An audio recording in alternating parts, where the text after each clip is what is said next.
Bom dia! Hoje é sábado, dia de viver bem e eu estou muito feliz de te encontrar aqui mais uma vez na TV Ponta Verde. Isso é sinal que você já incluiu viver bem na sua rotina. E para quem está assistindo o programa pela primeira vez, seja muito bem-vindo. O Viver Bem é um programa feito para incentivar você e toda a sua família a conquistar uma vida mais saudável. Seja através das boas escolhas alimentares, da prática regular de atividade física, do diagnóstico precoce de diversas doenças ou através do equilíbrio emocional. O nosso programa existe há 15 anos, foi criado em Natal, no Rio Grande do Norte e desde o início de setembro está sendo exibido aqui em Maceió também, na TV Ponta Verde, todos os sábados às 10 horas da manhã. O programa é sempre bem variado, a cada edição nós trazemos assuntos diferentes para atender as necessidades de toda a sua família. Confira agora tudo que preparamos para hoje. Recurso utilizado pela cardiologia para o tratamento de doenças do coração, o marca-passo normaliza o ritmo dos batimentos cardíacos e devolve qualidade de vida para os pacientes. Vamos explicar tudo sobre a bichectomia, cirurgia plástica que valoriza as maçãs do rosto. Tem entrevista com a psicóloga infantil Patrícia Mota sobre infantolatria. Tudo na sua casa gira em torno das crianças? Isso pode ser sinônimo de problema no futuro. Confira tudo o que você precisa saber para acelerar o metabolismo e manter a boa forma.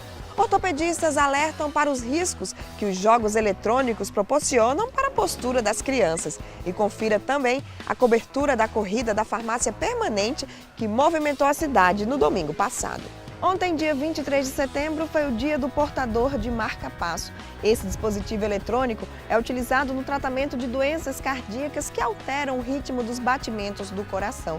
Nós fomos em busca de orientações de um médico especializado nesse assunto para esclarecer tudo sobre o tema para você. O seu Dalvaniro Araújo, de 77 anos, usa marca-passo desde 2004. O dispositivo eletrônico ajuda o coração dele a bater no ritmo certo. Antes do implante, os batimentos cardíacos do aposentado eram muito abaixo do normal. E a consequência eram sintomas incapacitantes. Mas muito cansaço e inchava, andava todo, não conseguia andar direito, tinha que parar um pouco nas ruas e era assim. O coração tem a função de bombear o sangue para todos os órgãos e tecidos do corpo. Para isso, ele tem um sistema elétrico natural que, em condições normais, faz o coração bater numa frequência entre 60 e 100 batimentos por minuto. Quando esse sistema não funciona corretamente, na maioria dos casos, a indicação é o implante de marca-passo. Nós temos vários tipos de marca-passo, né? Mas vamos falar primeiro do marca-passo stand, o que nós chamamos de marca-passo basal, os primeiros que nós implantamos. É porque o coração bate muito devagar, seja por problema da bateria, seja por problemas que os fios quebraram. E, dessa forma, o impulso não passa mais de uma forma organizada para o coração bater. Essa frequência, geralmente, é uma frequência abaixo de 50, 40 batimentos por minuto, e os pacientes, muitas vezes, experimentam desmaios, ou tonturas, ou cansaço. De acordo com o cardiologista, o procedimento para implantar o marca-passo é bem simples e o paciente passa a ter uma vida normal. O médico desfaz alguns mitos. O avião, na verdade, se o deixassem pilotar, ele podia, mas há uma interferência muito grande dentro da cabine. Então, para ser piloto de avião, com o marca-passo, há restrição. Para viajar de avião, zero, né?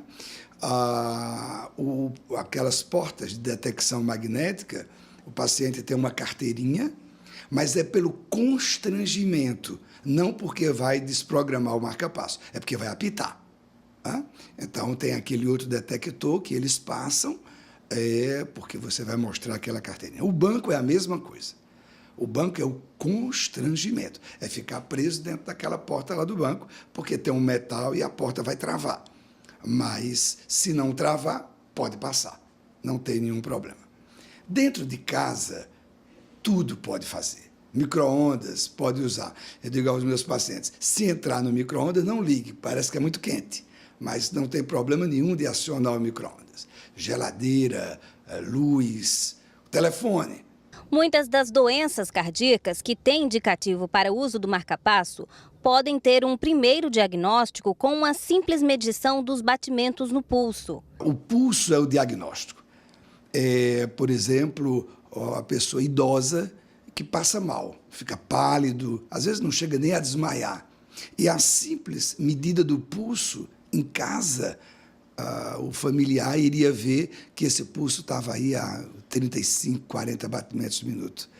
E ela pode salvar a vida desse paciente. Você já ouviu falar em bichectomia? É a cirurgia plástica realizada para a correção das bochechas do rosto. Esse foi o tema escolhido para o quadro consultório de hoje. A bichectomia é a cirurgia de retirada do corpo adiposo ou bola de Bichat, que está presente na região da bochecha de alguns pacientes. Esse tipo de procedimento ele é feito com uma cicatriz não aparente, intrabucal, em que a gente retira o excesso dessa gordura que fica localizada na região da bochecha, dando um formato ao rosto menos arredondado. É um procedimento que o paciente tem alta no mesmo dia do ambiente hospitalar, não precisando de internação.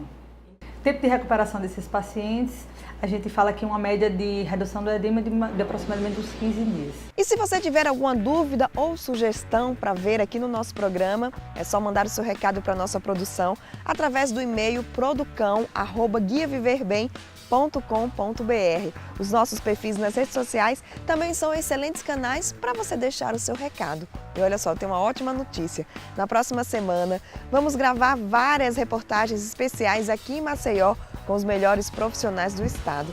Se você tem interesse em fazer parte dessa relação, entre em contato com a gente através do e-mail producão@guiaviverbem.com.br. E agora eu vou para um rápido intervalo. No próximo bloco, tem mais Viver Bem para você.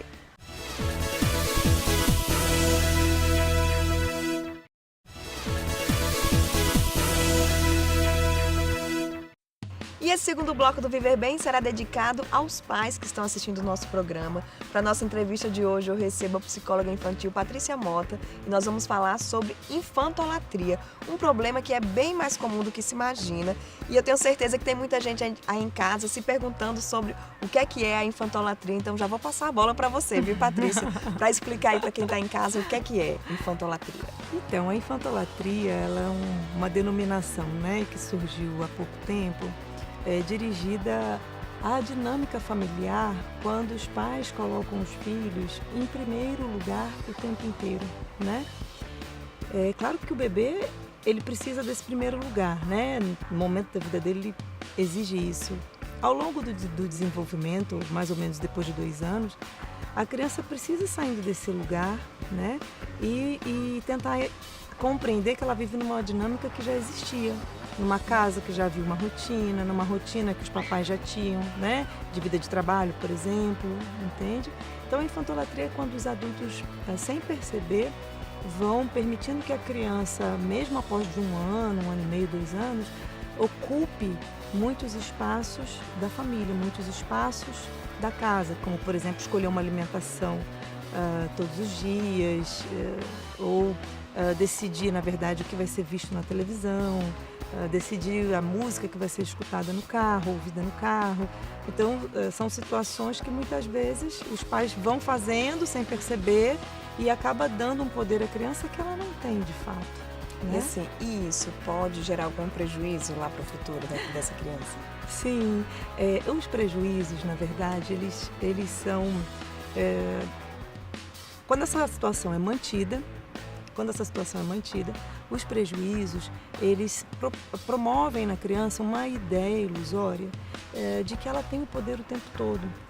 E pode causar na criança, no desenvolvimento dela, algumas inseguranças sobre essa ideia de poder. Porque se a criança vai crescendo, ela percebe que é ela que está à frente, né, das situações, ela até vive internamente uma insegurança sobre esse lugar de proteção, ou esse lugar de, entre aspas, domínio dos pais, né? Então eles vão crescendo um pouco com a ideia de que eles podem muito, eles até se mantêm às vezes nesse lugar porque é confortável, a criança gosta de ser atendida a tempo e a hora, né? Ela gosta que as coisas girem em torno dela, mas ela também vai crescendo com um pouco de dúvida se isso realmente é real, porque na escola ela não vai encontrar um ambiente que favoreça isso, por exemplo, né? Então às vezes nas socializações é que a criança começa a sofrer um pouco essa desilusão de que o mundo não girava para mim. Só que essa desilusão precisa acontecer em casa, na relação com os pais. Exatamente para quando ela for para o social, ela ter uma maior habilidade de relacionamento, inclusive com os colegas, há uma autoestima, enfim, equilibrada para que ela ceda algumas brincadeiras quando o colega não quiser a brincadeira que ele quer, né? Então, vai ajudando a criança a se fortalecer em relação à autoestima, em relação ao espaço do outro, a consciência de que eu tenho o meu espaço, mas o outro também pode ter o dele, e aí por aí vai. Eu acredito que isso deve acontecer em diferentes graus, né? Sim. Nas casas, mas como os pais que estão assistindo, eles podem identificar, nossa, esse problema faz parte aqui da minha rotina, e como mudar isso? Então, a criança depois de 2 anos, ela vai percebendo que o mundo existe antes dela. E ela começa a apresentar as birras, por exemplo, né? Que são aquelas manifestações de muito incômodo pela frustração de não ter as coisas do jeito que elas querem. A birra faz parte, vai acontecer, por quê? Porque a criança necessita dizer que está insatisfeita em relação a alguma situação que ela queria muito.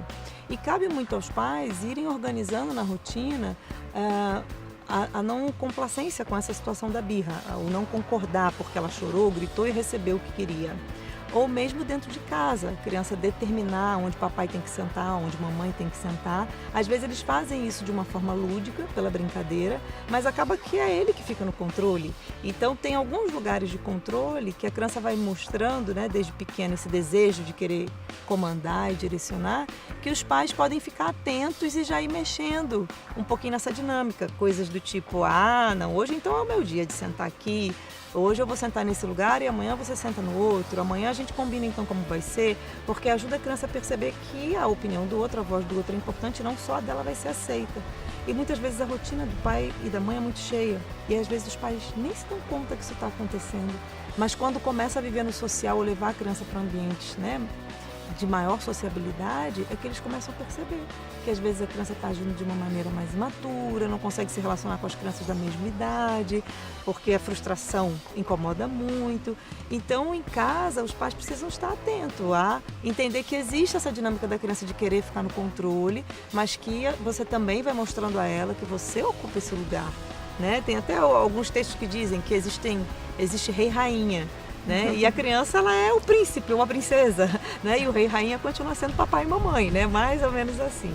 Patrícia, agora nessa rotina atribulada, muitos pais não têm tempo, trabalham muito, terminam querendo compensar. Sim. Essa compensação pode gerar aí a infantolatria também? Gera, sim, pode gerar, porque às vezes o pai e a mãe têm um tempo reduzido com os filhos, e aí os pais justificam para si mesmo, não tem problema no carro ir ouvindo a música, né? Eu fico tão pouco tempo, depois ele vai entrar aqui na escola e depois eu vou ouvindo a minha. Ou então, não tem problema hoje ele escolher onde ele quer dormir, ou hoje ele escolher se vai sentar à mesa para comer ou se vai sentar na televisão, né, para comer. Então, os pais acabam, devido mesmo a essa situação do distanciamento da relação, a querer compensar essa relação entre pai e filho de uma outra forma. Só que para a criança é prejudicial. Porque em relação à autoestima, como eu disse anteriormente, ela cresce com dúvida se ela realmente tem essa potencialidade. Até porque quando ela chegar na escola, ela vai ver que ela não tem essa potencialidade, né? Ela vai ver que isso não é real. Então ela cresce um pouco na dúvida em relação a isso, com algumas inseguranças, e aí já não é saudável para ela. Então os pais compensam, mas precisam ficar atentos, porque é melhor você compensar de outra maneira, dando o tempo da brincadeira, né? Brincando junto com seu filho, sentando para jogar um jogo de tabuleiro, para fazer uma brincadeira de carrinho, uma brincadeira de boneca, né? E de um desenho que ele gosta. Esse é o momento de fazer uma troca em que você vai entrar no universo da criança e ela vai se sentir acolhida, vista, mas não na liberação das coisas, nessa liberação excessiva, né? Principalmente quando fica evidente que a criança está só querendo se manter no controle das situações. Patrícia, e quando a criança já cresceu, está um adolescente e os pais continuam vivendo desse jeito, como é que faz? Dá para mudar ainda? Então, a mudança, ela sempre é possível, né? Assim, essas relações de vínculo, elas são reeditáveis sempre. No momento em que os pais tomam consciência, né? Que existe algo que parece muito, porque os pais já percebem isso há muito tempo. Às vezes os pais até justificam, não, é o temperamento dele ou dela que é muito difícil. Ah, mas ela é muito opiniosa, ela sempre dá a opinião dela para tudo e argumenta muito. Sim, claro, é ótimo que a criança argumente, é excelente que ela pense sobre a realidade dela. Isso faz parte do desenvolvimento de qualquer pessoa e é importante que os pais incentivem isso. Mas não é saudável eles ficarem o tempo inteiro como vencedores dessa relação, né? Então é importante o não existir. Na adolescência, é importante que os pais retomem esse lugar, caso aconteça, né, do filho na adolescência estar ocupando muitos lugares, retomem mesmo, retomem rotina, retomem o dia a dia de estudos, retomem as amizades, os vínculos de amigos, retomem essa vida social que ele está buscando, porque às vezes quem tem esse perfil, né, na adolescência já nem dá muita satisfação para os pais, né, só comunica, né, só avisa, tô indo para não sei onde, né, mas você não vai me pedir se você vai, então cabe umas intervenções desse tipo para ver se o adolescente vai entendendo que existe um ponto de referência, que esse ponto não dá para ser ele, né, o tempo todo. E para os pais que estão aí, muita gente, os pais gostam de projetar o filho lá no futuro, na fase adulta. Quais são os prejuízos na fase adulta para uma criança, para um adolescente que passou aí nesse... Então, aí tem um contexto de estudo sociológico, né, sobre a geração Z, a geração Y, né? E a geração Z é uma geração que ela vive uma baixa tolerância à frustração, né? Então, às vezes apresentam dificuldade mesmo de se sobressair no trabalho, porque tem dificuldade de conviver em equipe, trabalhar em grupo, né? Porque apresentam uma inabilidade de relacionamento interpessoal, uma inabilidade de entender o lugar do outro, de entender o sentido de cooperação, porque esse lugar de poder foi muito valorizado pela família inicial, né? Pelas relações primárias. E aí essas situações vão acontecendo nas relações que esse adulto vai estabelecendo, né? Uma intolerância ao fracasso, ou uma ideia de que tem que ser muito bom em tudo, né? Porque eu tinha tanto poder quando era pequena, não é possível que eu não seja o melhor nisso que eu faço. E aí, na verdade, pode ser que não seja, e essa frustração venha de uma maneira muito dura, né? Inclusive, o adulto ele pode até entrar mesmo em depressão ou em situações mais graves, porque não se vê dentro daquele lugar de poder que ele imaginou que era para ele estar, já que foi criado assim desde pequeno e na adolescência também. Então fica mais difícil, né, se inserir na vida, principalmente das conquistas, né, das frustrações, inclusive, que vai viver na vida. Patrícia, infelizmente nosso tempo é curto, mas o que é que eu queria que você fizesse? Para os pais que estão assistindo o nosso programa, os pais que têm filhinho pequenininho, que já dá para fazer diferente desde o início, para os pais que estão enfrentando esse problema, umas dicas assim fundamentais, um passo a passo. Tem você que trabalha aí ensinando os pais a desempenharem essa missão? Então, a gente até comenta isso, né, nesse projeto do curso, mas é assim, não existe uma fórmula, né? Essa fórmula ela não está pronta, na verdade, é uma habilidade mesmo dos pais se veem como pessoas de relação. Quando os pais se veem como pessoas em relação com alguém, eles precisam perceber que o filho, ele é um alguém também, e quando eu falo um alguém, é um indivíduo separado dele, é uma pessoa que vai construir suas próprias concepções de vida, porque vai crescer, né? Então, na hora que o pai entende que está contribuindo para a formação de uma pessoa, ou para o caráter, ou para essas situações de habilidades sociais que ele vai precisar ter lá na frente, o pai começa realmente a se colocar um pouco dentro desse lugar de que eu preciso ensinar meu filho a se relacionar. Então eu sou essa pessoa que vou ensinar ele a se relacionar, ele saber que eu tenho o meu tempo para ler o meu livro, que eu tenho o meu tempo para ver o meu jornal, que a televisão de casa não vai passar só desenho, por exemplo, né? Eu vou ter o meu tempo para eu dormir depois do meu almoço, caso eu necessite, seja hábito, ou eu vá adormecer até um pouco mais tarde, e ele vai respeitar isso, porque ele vai para a sala guardar, ou ele vai se entreter em outra atividade. E isso ajuda a criança a internalizar o tempo das pessoas e entender que a coisa não gira só em torno dela, né? Então são algumas situações do dia a dia que você vai mostrando à criança que ela está em relação com alguém. Estando em relação com alguém, eu preciso respeitar o tempo do outro para também ser respeitado no meu. E aí o pai também precisa, né, ter essa consciência de respeitar esse tempo. Então a criança de 2 anos, ela espera no máximo 3 minutos alguma coisa, mas é importante que você faça que ela espere. Né? Quero água, só um minutinho, já vou, né? Uma criança mais velha já consegue esperar mais tempo, então é importante que ela aprenda a esperar mais tempo e que essas urgências de atendimento elas não reproduzam aquilo que um bebê nos solicita, né? O bebê chora, a gente corre para saber o que é, porque não fala, não diz o que está precisando. No caso das crianças maiores, a gente precisa ir entendendo que o adulto tem o tempo dele e que ela também vai receber essa atenção, mas de uma forma que cada um possa viver, né, a sua rotina e a sua necessidade. Entende?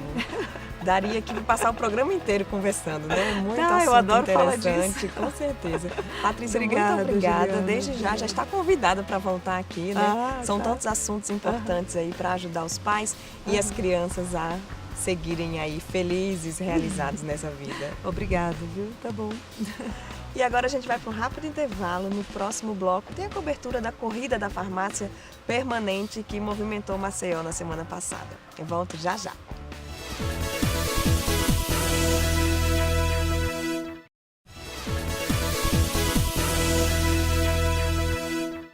Com o passar dos anos, o metabolismo desacelera, o corpo passa a gastar menos energia e, inevitavelmente, você ganha mais peso, certo? Errado.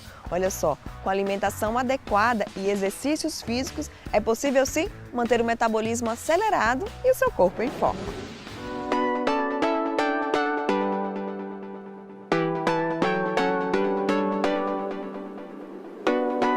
Metabolismo, todo mundo nasce com o seu. Por isso que algumas pessoas têm uma facilidade de emagrecer e outras uma dificuldade no emagrecimento. Ele está relacionado ao quanto você gasta de energia. E aí a gente tem as diferenças de sexo, de idade, da própria atividade física e da dieta que pode interferir nesse metabolismo. O metabolismo é vital para a vida e no que diz respeito à perda de peso, quanto mais acelerado, maior será a queima de gordura e isso leva ao emagrecimento. Com o passar dos anos, o metabolismo desacelera. Isso é um processo natural, mas você não precisa se conformar com os quilinhos a mais. Existem formas bem eficazes de manter o metabolismo acelerado e o corpo em forma. E a dupla dieta e exercício pode ser uma grande aliada nesse processo. O metabolismo, a gente pode otimizá-lo com o treino, né, que é por isso que é importante a atividade física estar associada, e a própria dieta. De acordo com a nutricionista, alguns alimentos atuam como potencializadores e ajudam o corpo a gastar mais energia. Por exemplo, existe naturalmente alguns alimentos que a gente considera como termogênico, que ele auxilia o aumento do gasto energético, como é o caso do chá verde, da canela, da pimenta que a gente adiciona na própria alimentação e que ele gera aquele calor, que é exatamente o aumento desse metabolismo que a gente produz. Se eu penso em gastar mais energia próximo do treino, então vale a pena você, por exemplo, iniciar meia hora, uma hora antes o consumo já do próprio chá verde. Então, o exercício ele vai gerar um estímulo, mas você chegando já com gasto maior, você potencializa a queima de gordura e que ajuda também no emagrecimento. Uma outra opção é você colocar no café da manhã, fazer uma papa de aveia, coloca a canela associado. Vai fazer um almoço ou um jantar, adiciona a própria pimentinha, né? São alimentos naturais e que o interessante é que você possa diluí-lo ao longo do dia e não especificamente no horário. Porque aí você vai manter um gasto sempre constante e o grande diferencial não é o gasto do dia, mas é o acúmulo da semana. Então, se essa semana eu gastei 500 calorias, com 2 semanas eu gasto 1.000 calorias e aí no final de um mês eu tenho aproximadamente um gasto de 2.000 ou dependendo do caso até 4.000 calorias e consigo emagrecer de 2 até 4 quilos. E os exercícios? Com a palavra, a profissional de educação física, Amanda Moreira. Uma forma de se acelerar é por meio da alimentação e da atividade física. O que nós podemos recomendar? A musculação, o treinamento intervalado. Aproveitamos e pedimos a Amanda para mostrar uma série de exercícios que ajude a acelerar o metabolismo, seja na musculação ou na ergometria. Sempre buscando enfatizar grandes grupamentos musculares, como agachamento, exercícios no leg, exercício de peitoral, né, supino, então nos dorsais. Sempre está enfatizando os grandes grupamentos.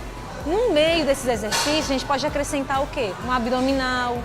A cada 2 exercícios de musculação, a gente pode subir, faz um tiro na esteira de 3 minutos, coloca uma velocidade que seja o máximo para aquele aluno.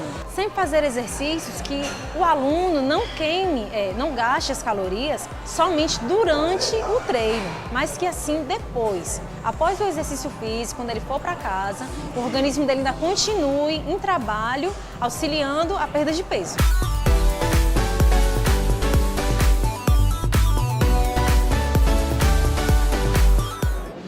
E para encerrar o programa, nada melhor que conferir todos os detalhes da Corrida da Farmácia Permanente, que movimentou a cidade no domingo passado.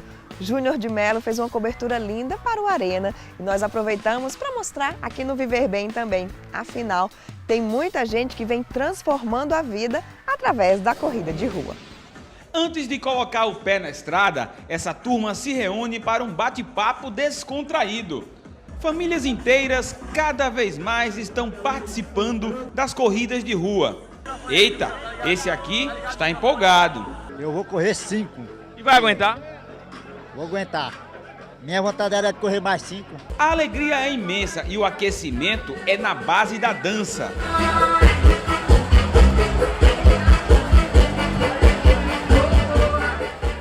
Tudo organizado e pronto. Está na hora de suar a camisa e buscar o melhor tempo, tanto no percurso de 2,5 como de 5 quilômetros. É saúde, é lazer, é diversão, então a importância é justamente isso. E hoje a gente tem o conceito de juntar a família junto à saúde através da corrida de rua. Boa parte dos corredores são amadores, praticam o esporte por amor. A linha de chegada já é o principal troféu. Um dos melhores momentos que nós podemos ter é participar de pequenas maratonas, grandes maratonas, que é para que a gente mantenha o nosso nível de idade e saúde. Aos vencedores, os méritos de cada vez mais melhorar os índices e também muitos agradecimentos. Uma prova muito difícil, por ter competidores bons aí, e eu voltando numa temporada aí diante disso, muito complicado, mas graças a Deus, com o apoio da minha família, da minha equipe, meus patrocínios aí, essa belíssima família aqui me ajudou bastante. Essa corrida foi ótima, foi tá de parabéns a organização, tá tudo bom, foi bom demais, me preparei bastante para dar o meu melhor. Quem realiza o evento, com certeza ficou muito satisfeito com o resultado final. Que venham mais e mais corridas. A gente está adorando, né? A gente que promove saúde também, então esse evento veio para somar mais ainda, tudo maravilhoso. Contar agora com os próximos, né?